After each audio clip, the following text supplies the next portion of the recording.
I'm Amanda Ferguson in Mel Lastman Square, where the Toronto Strong Vigil is about to get underway in about 30 minutes' time. Now, where I'm standing is just the bowl near the stage at the back of the square. I want the camera to take a look around and just show you the crowds here in attendance. About 25,000 people are expected to take in this vigil. The Prime Minister will be here, the Mayor and the Premier all in attendance, and the first rows at the bottom of the bowl are actually marked off and set aside for the family of the victims in Monday's tragic van attack. Now, I want to tell you about a moment that happened about 10 minutes ago. It was quite touching. When the first responders arrived, the crowd got to their feet and gave them quite the applause, and it was quite a touching moment as well. Now, about 15 minutes ago, a number of people gathered to participate in the reclaimed Yonge Street march. Our cameras caught up with them just down the road.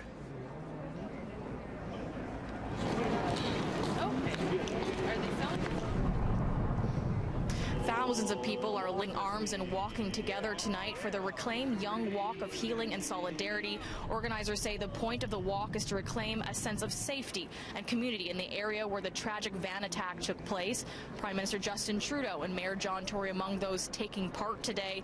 Now, one group started at Olive Square and another at Albert Standing Parkette.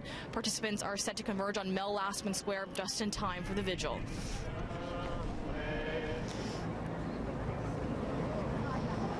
Now, as I mentioned at the top of the show, two choirs are set to perform at the conclusion of the vigil. There'll actually be enough of students from two nearby schools in this area, Earl Haig and Cardinal Carter schools. And now, why that's significant? Obviously, they are in this area, but also a number of the students were on their third lunch and witnessed the chaos that happened on Monday. Now, we're being told that they're set to close the ceremony with O Canada. Now, we actually caught up with them at Earl Haig School for their final rehearsal. Take a look.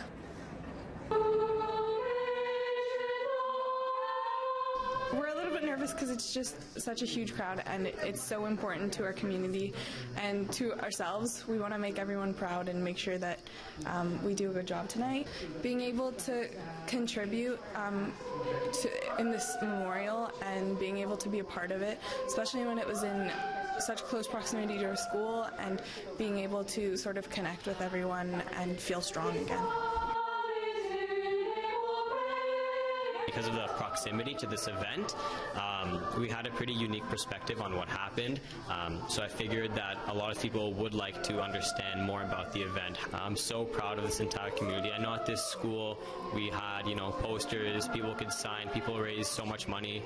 So it's just crazy how much people were touched by the events and how we all came together at the end. First of all, let me say how grateful we are that you're here. Our whole school board community is very connected to this tragedy. This school and our school board office, which unfortunately is the site where all of this took place. And we have joined together, we have connected with one another, we have been supporting one another, as well as reaching out to our broader community, because that's the only way we can work through the issues that are before us. Some of our staff were out on the sidewalk that day. Some of our staff moved into providing first aid assistance right away. And yes, it is our work home. So it touches us very deeply, but it also touches all of Toronto. But certainly we are very connected. We're so proud that we were able to come back together as a unit, as a community, and share love. What's most important is that at the end we do try to come together as a community, not just dwell on how sad it is, because I think we can do more than that out of these tragic events. Again, the Toronto Strong Vigil is set to get underway at Mel Lastman Square at 7 o'clock. It will last approximately an hour. About 25,000 people are expected to take it in. However, no politicians will be speaking here, only members from the community and faith leaders. We will bring that to you live on our Facebook page as well as citynews.ca, and I will bring you a full wrap at the 11 o'clock news tonight.